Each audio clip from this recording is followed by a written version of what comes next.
Oh, well, okay, I'll stall. I'll gladly stall. And so actually, before my parents will begin, I want to share a funny anecdote. Many of you may know that we actually, as adult human beings, we're made up of about 60 to 75% water. And my parents, given the amount of passion that both of them have, and both of them being in this water field and becoming obsessed with water treatment and water technology, many people have suggested that my parents are actually made up of 100% water. And so they take that with pride. I am delighted to talk to you about my favorite subject, which is water. But I wanted to also tell you that I've talked about water from a scientific perspective for a long time. I've been working on it, but ever since Neda injected her ideas and her projects, it actually has taken us in a different dimension, trying to look at things from the perspective that we had not looked at before. So today we are sharing a few concepts with you. I'm just going to start from the slide way on top. So the first thing we want to talk about is the amazing water molecule. And there are two important bonds that we want to think about as soon as we think about water. The first one is called covalent bond. And the covalent bond happens when two hydrogen atoms share their electrons with one oxygen atom to form the H2O molecule. This is a very strong bond. And basically, as water moves through different phases, that bond stays.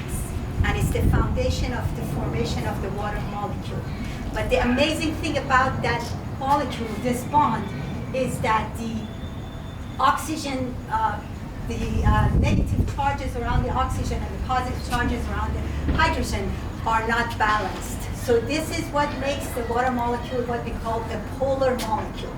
And because it is a polar molecule, it can actually absorb many different things, or it can change its shape and form different kinds of hydrogen bonds, which is what allows the water molecule that now is the H2O to connect to different water molecules.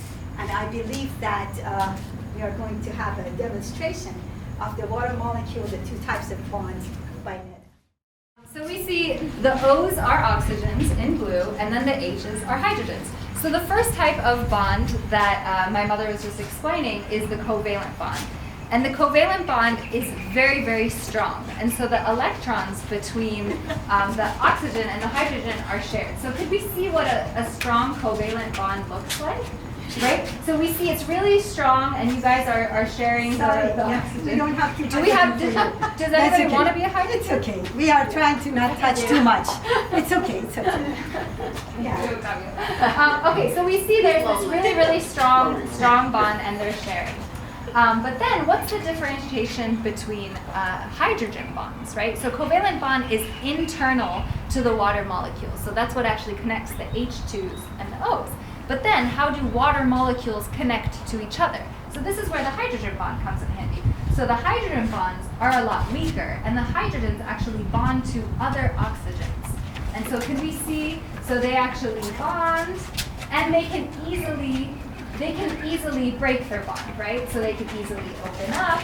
But then can we see the covalent bonds? The covalent bonds were really strong, right? Those aren't going anywhere, but the hydrogen bonds can come on and off. Okay, so this was showing you the actual individual molecule of hydrogen, oxygen, hydrogen, oxygen. So if we take that off, and as we know, water kind of has this Mickey Mouse shape. If you know, water has water scientists. If you know with water scientists. And I was very lucky. My cousin hosted a Mickey Mouse birthday party, so here we are. So now each person is actually showing you what that hydrogen and the two oxygens was, right? So we've switched, and now each person is an H2O molecule. And so water, as we know, goes through different phases, right? And it's actually because of the hydrogen bonds that water is able to fluctuate and change. So the first phase, we'll hear more about these, is solid. And so in solid, water actually is forming these very rigid hydrogen bonds, and it can't move, right? So that these feet are nice and open wide, and the bonds are rigid. They have a little bit of internal movement, but they can't move much. They're actually retaining a hexagonal, it should be 6 people, a hexagonal shape. Then in the phase of water that you'll hear more, it's a mysterious phase called the exclusion zone water. What actually happens is water is actually separating its positive and negative charges, but it's staying in this hexagonal shape. So we see this differentiation between the positives going up and the negatives going down. And they're differentiating, but they're still staying nice and rigid. Then in liquid is the first time that they can actually begin to break their bonds. They're still contained by, the boundary of the surface that they're in, but then they can form the bonds if they want, and then they break free. But then gas is when they are expanding and searching for the utmost edge that they can possibly find because they're no longer bound. So can we have a round of applause for our proponents who are helping us? We briefly talked about the water molecule, and this is the important thing to remember, is the covalent bonds and the hydrogen bonds. And the hydrogen bond is what allows life that we know of, as we know it, to go on Earth. And the continuity of the water cycle is something that is given what we have on Earth today possible. It has made it possible. And Ben is going to talk about the water cycle and the amount of water that is available on Earth. We are all water, right? Yeah. On the average, 70% of our body weight is water. When we are actually babies, it's about 90%. As we get older, that percentage goes down to, for elderly, it's about 50-55%. The healthier you are, the more body weight you have. So drink a lot of water. We want to touch on water is ancient and new, and this is a very, very important thing to remember. Many people don't know that the water that you're drinking, regardless of where you are, you could be in the city of New York, trace of that water goes back to what dinosaurs drank. It's the same water, formed differently, captures some chemicals, purified many, many times. Long time ago, we had 2 people on Earth, right? That's what the story says. We had 326 million cubic miles of water on Earth. We checked this last night. The population of Earth is 7,771,155,000, and every couple of seconds, one more. Guess how much water we have?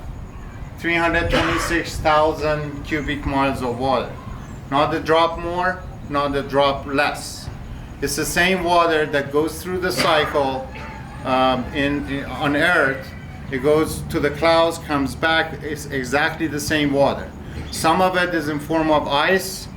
Actually, unfortunately, we see more and more rushing to the sea. That's why the sea level is rising, which is an environmental issue.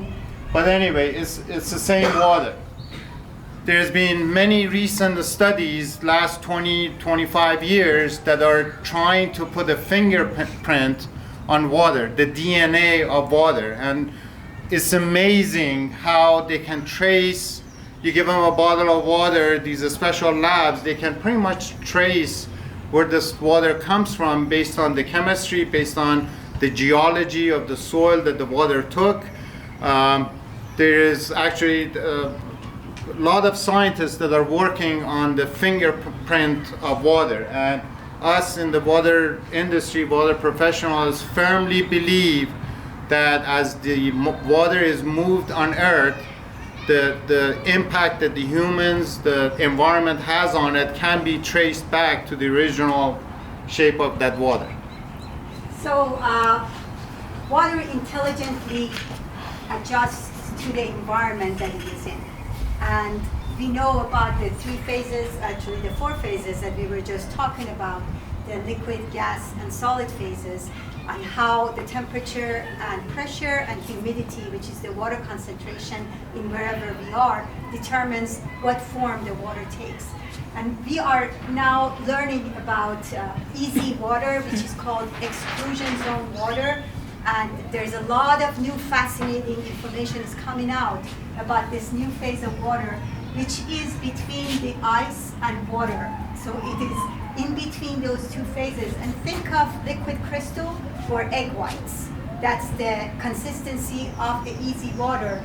And the way that this fascinating concept works is that when H2O molecule is adjacent to a hydrophilic surface, and hydrophilic stands for water loving, as opposed to hydrophobic, which is afraid of water or doesn't like water. So when water molecule is adjacent to a hydrophilic surface, and examples of those are just our wings, our body surfaces, then it starts separating its charges. And the positive and the negative charges that are formed actually allow for transfer of energy. And they have actually been able to show that there is energy in this water. And it gets recharged by the sunlight and any kind of light. So that easy water is a fascinating way that is basically behind the scenes. It allows us to live as we are living. The body, our bodies, they have shown it to be in easy water form. And we need to recharge. That's something that everybody talks about with the sunlight or any kind of light to allow the sustenance of life. Okay, how much water do we use? A lot. Unfortunately, as we started modernizing, we started looking at this precious resource as something that doesn't have an end. And now we are realizing that there is an end to this precious source. In the US, for example, 24% of your daily usage goes down the toilet for flushing the toilet. We are flushing toilet with drinking water quality. There are a few cities that are looking at water reuse that should be promoted, especially in areas like this. There is no reason to be flushing toilets or even irrigation with drinking water quality. Globally, 38%, this is an average globe, 38% goes to agriculture. And again, we are learning, and we should learn faster before we get rid of all this precious resource that we have, that there are better ways of doing agriculture, not using so much water. Drip irrigation has been successfully used in many, many countries, and US, I think we are far behind in drip irrigation, which is saving, out of that 38%, the countries and areas that have gone to drip irrigation, they've reduced it by 15-20%. Well, you may say we got plenty of water on Earth, and we do. 97.4% of the water on Earth is in the oceans. So what's wrong with it? Well, the salt in the ocean is, and we'll get to it later, is the most difficult and most expensive to separate from the ocean water. Only 2.6% is so-called fresh water, but out of that, because of humans mainly, we have polluted a lot of that water, which is not accessible. Some of it have never been accessible, such they're deep aquifers. They're more than 10,000 feet deep. We don't have access. It requires a lot of energy. Some of it is in ice formation. So realistically, if you want to call it clean, fresh, usable water on Earth, 0.07%. That's less than 0.1% is accessible, fresh, meaning it doesn't require a lot of treatment and purification to use. So we can clean the water and heal the world. We have that ability. We are aware of the fact that because of its amazing characteristics, water is a very strong solvent, which means that it can basically take in everything that it comes into contact with, and many things, not everything. And that results in water having both its strongest characteristic to become a weakness for it, because it allows it to become contaminated or polluted when we don't want that scenario to happen. And we can treat the water, where you're going to be hearing about that, with the advanced treatment technologies, but we are looking at sustainability here.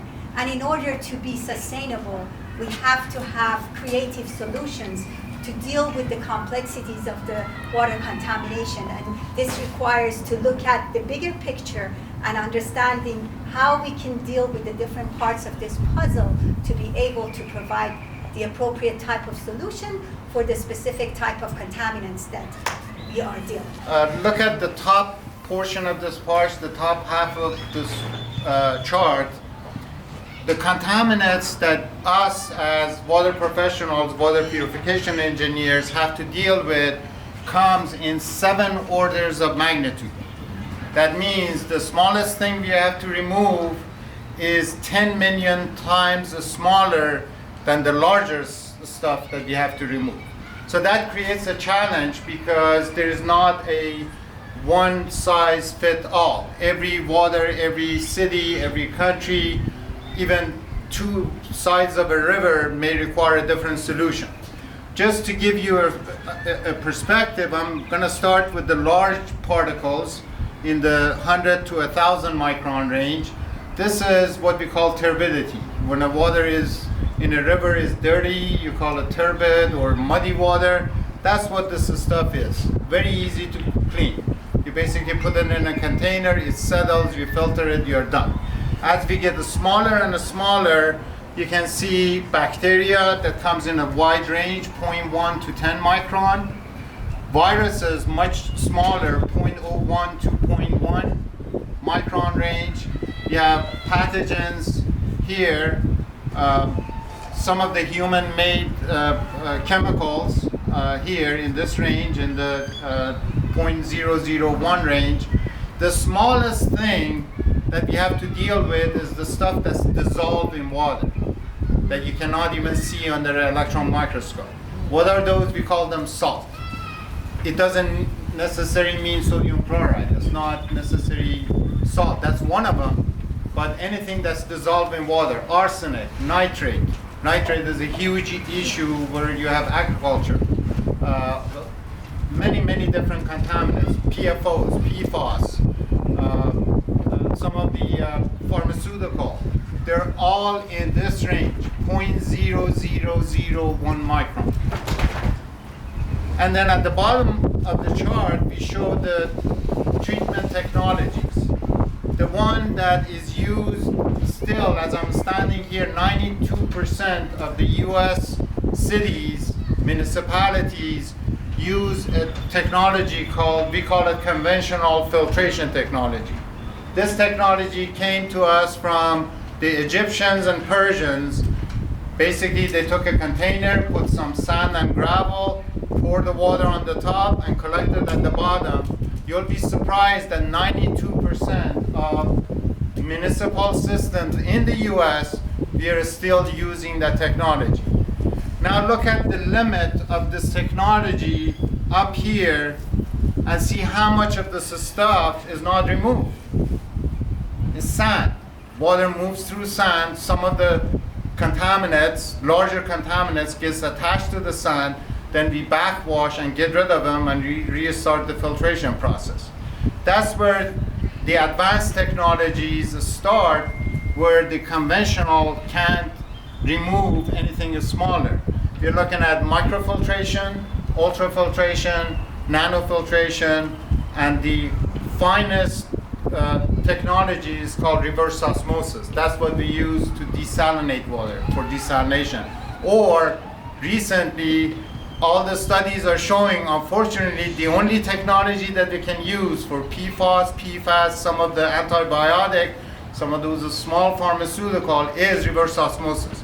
There is no other technology. We used to look at reverse osmosis for desalination only.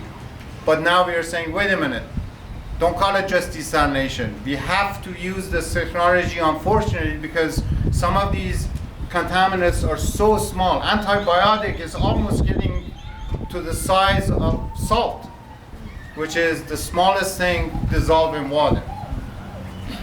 You want me to go on? Okay. So from we call it the membrane pyramid. That's our expertise. Zohreh and I, this is our expertise. We design advanced filtration systems for different cities and municipalities. When you talk about membrane and filtration, we learned this from nature. Right now, as I'm standing here, there's 7 organs in my body that use membrane for filtration. Different parts of my body use membrane for filtration. So this is not something we came up with it yesterday or the humans created. Mother Nature has been doing this forever. The only difference is Mother Nature does it with natural membrane. We do it with plastic, with polymeric membranes. So from the bottom of the pyramid, we have microfiltration. Requires not much pressure, about 20-30 psi. This is just for you guys to visualize. This is about a third or half of your pressure on your sink, or on your faucet. As we go up, obviously we are going left on this chart. So what happens? The pressure goes up. As the pressure goes up, what goes up? Energy, right? Pressure requires power, requires energy. As the energy goes up, the cost goes up, right? So as a comparison, I can use nanofiltration at about 100 psi. This is about twice, or some cities 3 times your faucet pressure. We can remove pretty much everything except salt, except PFOS. When we get up here, which is seawater reverse osmosis desalination, it requires 1,000 psi compared to 20 psi down here for microfiltration. This green microfiltration right here, you can see we can remove bacteria, most of the viruses, pathogens, pretty much everything except the salt. If you're dealing with the salt, you have to be in the 1,000 psi range. That's why the pressure is so high, energy is high, cost is high. So all of us in the industry, although this is my expertise, I'd rather be in this lower range, right? The cost is reasonable than in this upper range. So as we say it, conserve, recover, reuse before you get up here. Unfortunately, because of lack of management, especially in coastal areas, whether you're in North Carolina, Virginia, or California, or Texas, it doesn't matter. Most of these coastal towns or cities have overused their aquifer. And we have a phenomenon called saltwater intrusion. What a lot of these politicians don't know is seawater and groundwater are connected together with a pipe. If you lower the groundwater, guess what's going to happen? Salt water is going to come in. We call it saltwater intrusion. So some of these cities may have had a choice in the 60s and 70s. If they were managing it correctly, they didn't have to go up here like the city of Long Beach. They didn't have to go to seawater desalination. Now they don't have a choice. Orange County, California, they don't have a choice because they have contaminated their groundwater supplies with excessive use of the groundwater. People ask me, how does reverse osmosis work? I say we reverse the nature. Osmotic pressure is shown here. As soon as you have a membrane separating something that has salt in it, and remember, salt could be anything, not just sodium chloride, Mother Nature takes that fresh water, pushes it through the membrane to reach equilibrium on both sides, to have the same salt concentration on both sides. It's going to keep doing that until both sides have the same salt. What we do in reverse osmosis, we reverse that process. We apply pressure to the saltwater side, push the water through, and leave the salt behind. How much pressure do I need? Is directly a function of how much salt you give me. The more salt, the more pressure, the more energy, the higher the cost. So thank you. That gives us the perspective that we have the ability to treat whatever the pollutants that we are encountering. And we have the understanding that water is, at the same time that it is a drop, water is actually the ocean. And the strength of the analysis for water is that whenever we have to, for example, we need to design a water treatment plant, we have to take a sample, we go grab a sample of the ocean water, and we test it in the laboratory to see what chemicals are in there. And so each drop of that water is actually a representative of the entire ocean. But at the same time, each drop is impacting every other drop that is in that ocean. So it's a fascinating concept that eventually the entire water body is impacted by whatever it is that is in single drop. So we can remember that we are a drop and an ocean at the same time. She mentioned something that I just realized, the poem by Rumi, what is it, 850 years ago? Yes. Talks about the same thing. Water as a drop, and it's a drop and an ocean. Can you So, read what it says on the well, I want to website? surprise them. You need to come and get your name printed on it. Yeah, It's so- amazing that 850 years ago, Rumi talked about the same concept. Exactly. And so you can get your names written on the back of a bookmark. That was a sales for my station. Okay. So then we're just going to talk about water as a women issue. That is a strange topic. Why would you even say that? And the reality is that women in some parts of the world that do not have direct access to water can walk up to 6 miles a day, carry up to 40 pounds on their heads typically of water. This is for their daily use. And it's estimated that women now are spending 200 million hours every single day to carry water just to meet their fundamentally basic initial use of being able to cook, and there is not much water for your sanitation. So the whole issue is that the sanitation is a vicious cycle, and a lot of children get sick as a result of lack of access to water and sanitation. So women who are mainly responsible to make the food and clean their houses and provide the livelihood for their children are suffering more from lack of access to safe water and sanitation. In addition, when a pregnant woman is drinking a contaminated water, it directly goes and impacts its fetus.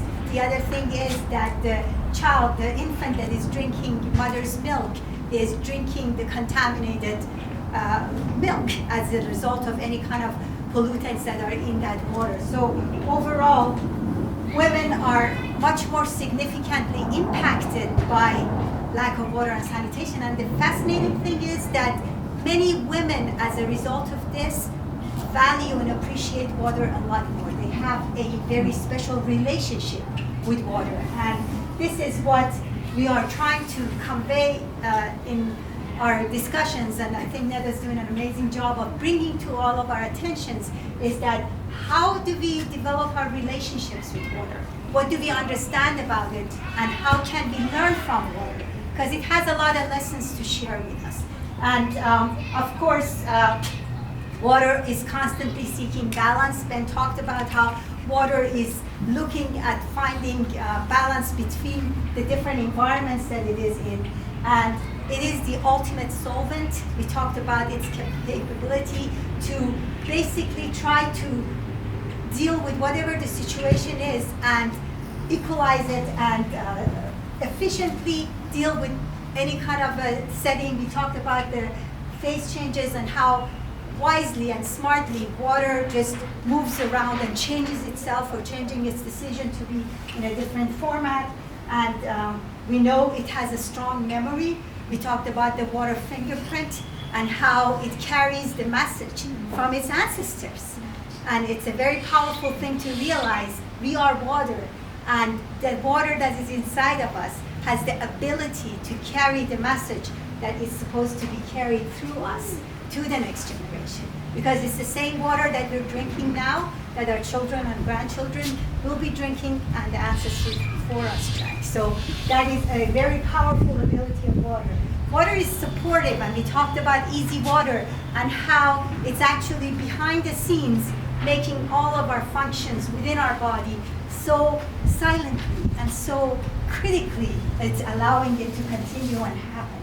And water is mysterious. We're just learning so much about it, and there's so much more. And I'm just so fascinated every time I run into a new piece of information. I say, wow, you know, there's so much more to learn. And it is an equalizer. Water does not distinguish between rich and poor, between young and old, and between humans and non-humans. Believe it or not, the water is the foundation that supports every kind of life on Earth. And that is what allows it to be such a fascinating solvent. Thank you guys so much.